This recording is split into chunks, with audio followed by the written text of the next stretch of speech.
Problemado ang ilang OFW na direct hire o yung mga hindi dumaan sa mga recruitment agency na kinikilala ng gobyerno. Hindi kasi sila agad makapagtrabaho abroad dahil naghigpit ang DOLE o ang Department of Labor and Employment sa pag-aproba sa kanilang papeles. Paliwanag ng ahensya, bawal na raw ang direct hiring ng mga OFW maliban kung sakop ng exemptions. Live mula sa Quezon City, may report si JP Soriano. JP.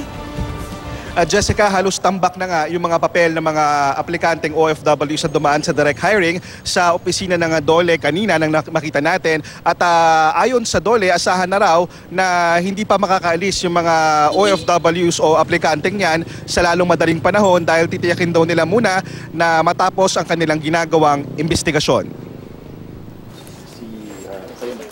Sa direct hiring nakahanap ng trabaho bilang caregiver si Jonah at kanyang mga kasama. Matapos makumpleto ang dokumento, pinapupunta na raw sila sa Canada at Bermuda ng kanilang employer.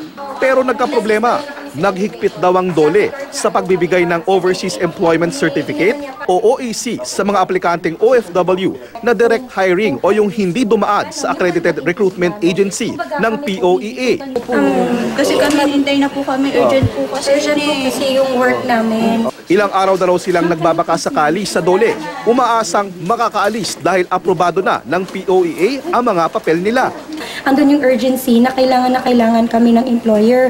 Kaya nadidelay kami because we cannot purchase a ticket without our OEC. Ang ilan sa kanila, malaki na raw ang nagastos sa pagpuproseso ng kanilang mga dokumento. Pero ayon sa DOLE at base sa POEA rules and regulations, bawal sa batas ang direct hiring sa mga OFW. Maliban na lang kung highly skilled worker ang aplikante, gaya ng doktor at nurse, kung mapapatunayang kamag-anak ang magiging employer. Kung ang employer mo ay isang Philippine diplomat at kung aprobado ng sekretary ng DOLE. Marami ang hindi qualified sa exemption na pinadadala sa amin ng POEA. Meaning, ina-approve nila. And then we are left with the dirty job of disapproving. Pinaiimbestigahan na ng DOLE ang POEA.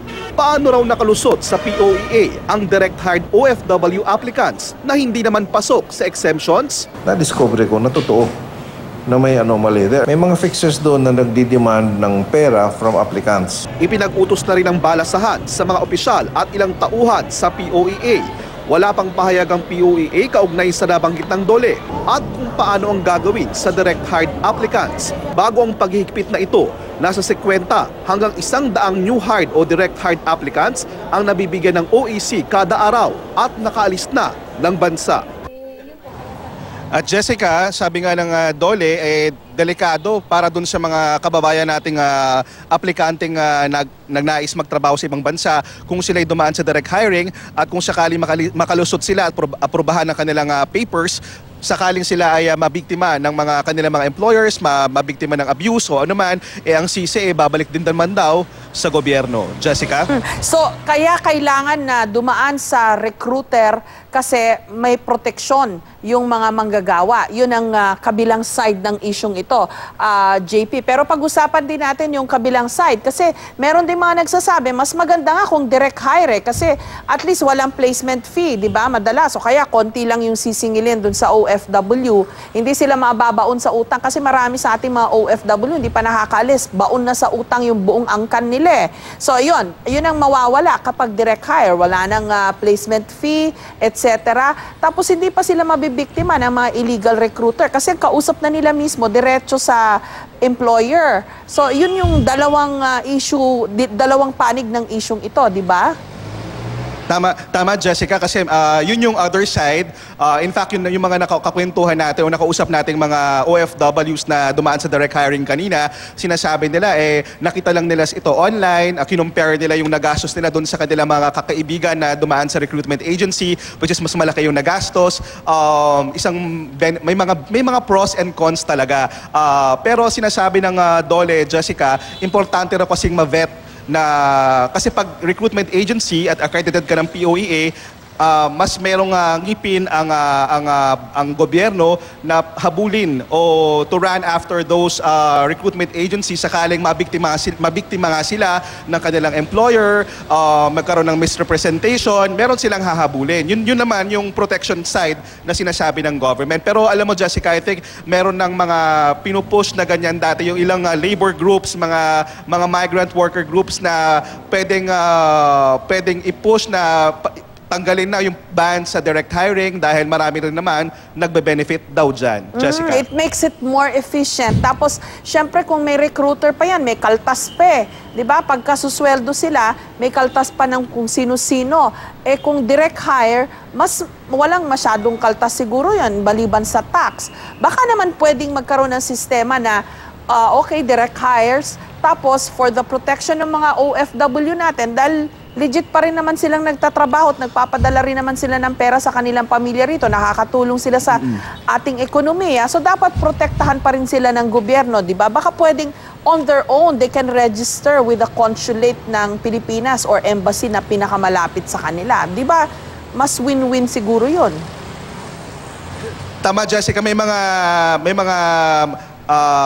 ganyan ng panukala na pinag-aaralan natin mga mambabatas. Pero ang sinasabi nga ng DOLE, hanggat yun ang existing batas, in fact, 40 years na pala yung law na yun, na merong ban sa direct hiring, pwede lang talagang makaalis, Jessica, kung ikaw ay magkatrabaho sa isang diplomat, kung ikaw ay isang